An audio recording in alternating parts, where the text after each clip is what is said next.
তহঁতক আইনে তহঁতক উচিত শাস্তি নিদিলে যে পাব্লিকে দিব সেইটো মোৰ গ্যাৰান্টি আকৌ বাছি যাব তেনেকুৱাই হৈ আছে ন সদায় কিন্তু আমাৰ মাজত আনিব লাগে শ্যামকানু মহন্ত সিদ্ধাৰ্থ শৰ্মা আমাৰ মাজত আনিব লাগে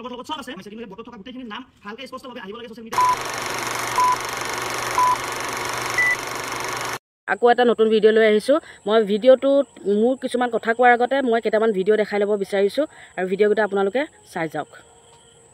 শ্যামকানু মহন্ত তেওঁ যদি একো ভুল কৰাই নাই তেওঁ লুকাই কিয় আছে আমাক সেইটো লাগে তেওঁ আমাৰ আগত আহিব লাগে আৰু ইতিমধ্যে আমি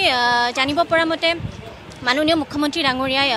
তেওঁক অসমত বেন কৰিছে কিন্তু অকল বেন কৰিলে নহ'ব আৰু অকল এৰেষ্ট কৰিলে নহ'ব এৰেষ্ট কৰিলে কি হ'ব বেইল পাব আকৌ বাছি যাব তেনেকুৱাই হৈ আছে ন সদায় কিন্তু আমাৰ মাজত আনিব লাগে শ্যামকানু মহন্ত সিদ্ধাৰ্থ শৰ্মাক আমাৰ মাজত আনিব লাগে কাৰণ সিদ্ধাৰ্থ শৰ্মা এজন মেনেজাৰ তেখেতৰ দায়িত্ব আছিলে ভিডিঅ'বোৰ এটা এটাকৈ আহি আছে এইটো কি সিৰিজ নেকি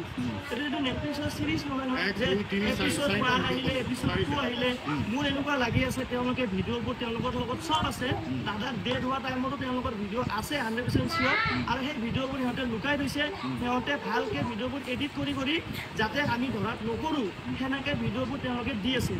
সিহঁতে এটা সিৰিজ বনাই দিছে এই গোটেই ঘটনাটো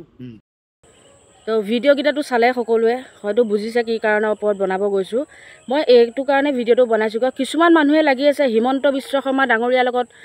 শ্যামকানু মহন্তই ফটো লৈ অখিল গগৈ ডাঙৰীয়াৰ লগত ফটো লৈছে ফটো কোনোবাই কাৰোবাৰ লগত তুলিব পাৰে তেতিয়াতো তেওঁলোক অপৰাধী নাছিলে আজি মোৰ লগত কোনোবাই ফটো এখন উঠিছে তাৰ 7 বছৰৰ পিছত অপৰাধ কৰিলে বুলি কি মই কি জেলত যাব লাগিব নেকি তেওঁৰ হৈ গতিকে এইবিলাক টপিকৰ ওপৰত লাগি লাভ নাইকিয়া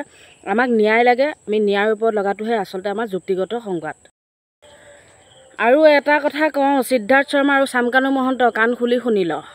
তহঁতে আগতে অসমত যেনেদৰে অনাই বনাই পনপনাই মতুৱালগিৰি কৰি ফুৰিছিলি দাদাগিৰি কৰি ফুৰিছিলি এতিয়া আৰু অসমত সেইবিলাক নচলিব তহঁতৰ অন্তিম সময়কণ বৰ বেয়াকৈ যাব কাৰণ যিহেতু তহঁতে যিটো ইমান ডাঙৰ এটা বেয়া কাম কৰিলিয়ে যিহেতু তহঁতৰ বেয়া যে হ'ব সেইটো খাটাং আৰু তহঁতক আইনে তহঁতক উচিত শাস্তি নিদিলেও যে পাব্লিকে দিব সেইটো মোৰ গ্যাৰান্টি নমস্কাৰ শ্ৰদ্ধেয় ৰাইজ কেইটামান কথা ৰাইজৰ আগত মুকলি কৰি দিয়াৰ কাৰণে কথা কোৱাৰ কাৰণে আহিলোঁ যোৱা কিছুদিন ধৰি আমাৰ মৰমৰ জুবিনৰ ঘটনাটোৰ পাছত চাৰিপিনে বিৰাট ৰাইজ দুখত নিয়মান হৈছে আমাৰো কাৰণে আমাৰ বুকুৰ আপোন মোৰ অতি একেলগৰ ফিলচফাৰ ফ্ৰেণ্ড গাইড মানুহজনৰ ঢুকোৱাৰ পাছত আমি খুব নিয়মান অৱস্থাত আছোঁ আৰু কিছুমান কথা ক'বলৈ ওলাই আহিছোঁ কাৰণ ইমান বেছি ভুৱা কিছুমান কেম্পেইন হোৱাৰ কাৰণে আমি কথাখিনি ক'ব চেষ্টা কৰিছোঁ শ্ৰদ্ধেয় ৰাইজ মই গুৱাহাটীলৈ যোৱাৰ কথা আছিলে আজি কিন্তু ইমানেই বেছি মোলৈ মেছেজ আহিছে আহিলে মাৰিম কাটিম প্ৰায় কেইবা হাজাৰ মেছেজ আহিছে যে কাটিম যাব পৰা নাই সেই সময়ত খুব মন আছিলে গৰিমাৰ ওচৰত থিয় দিয়া মোৰ পৰিয়ালৰ নিচিনা মোৰ ভগ্নী গৰিমা বা দলটোৰ লগত